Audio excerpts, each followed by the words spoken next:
Assalamualaikum warahmatullahi wabarakatuh. Selamat siang rekan-rekan mahasiswa semuanya dan juga Ibu Tutor. Perkenalkan, nama saya Neni Oktavia. Saya jurusan Sastra Inggris bidang minat penerjemah. Pada kesempatan kali ini, saya akan menyampaikan materi terkait mata kuliah Bahasa Indonesia, Tata Bahasa dan Komposisi. Berikut saya akan menampilkan materi yang akan saya sampaikan.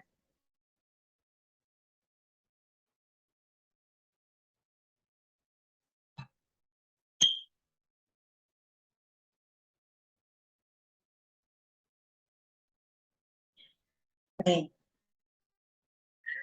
Pada kesempatan kali ini, saya akan membahas modul 1 yang berkenaan dengan ragam, fungsi, dan juga kedudukan bahasa Indonesia.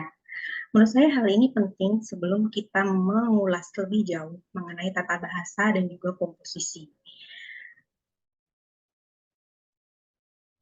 Di sini ada pengertian ragam bahasa berdasarkan dari ahli yaitu Krida Laksana yang menyatakan bahwa ragam bahasa itu sebagai sebuah variasi bahasa yang mana variasi ini terjadi karena adanya beberapa faktor. Uh, bisa itu menurut pemakaiannya yang berbeda-beda, menurut topik yang diceritakan, hubungan bercerita, lawan bicara, dan juga orang uh, yang diceritakan serta berdasarkan medium pembicaraannya.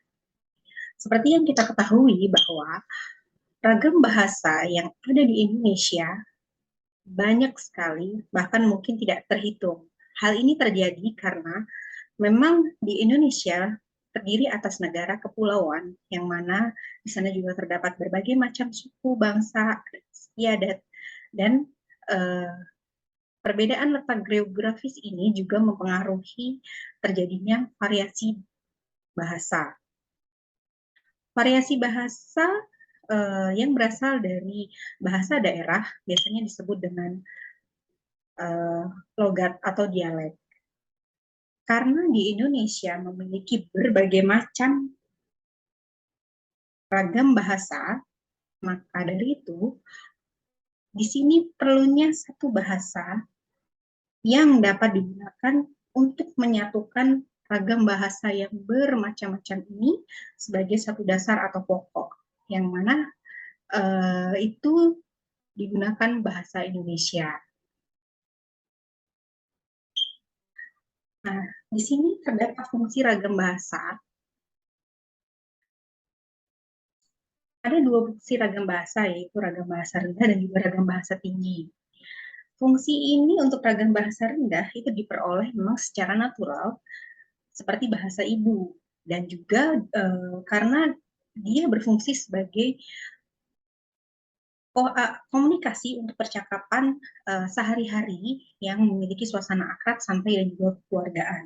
Sementara ragam bahasa tinggi, ragam ini diperoleh melalui pendidikan formal dan juga memiliki fungsi untuk di ranah pendidikan, keagamaan, kesusastraan, dan lain-lain.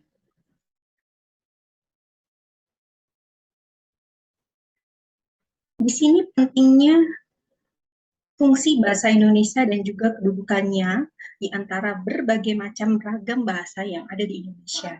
Bahasa Indonesia sebagai pemersatu berbagai suku bangsa, bahasa Indonesia juga sebagai pemberi kekhasan, pembawa kebawaan, dan juga sebagai kerangka acuan, sebagai satu kesatuan yang menyatukan berbagai macam ragam bahasa yang ada di Indonesia. Sehingga di sini juga bahasa Indonesia memiliki kedudukan sebagai bahasa nasional dan juga bahasa negara.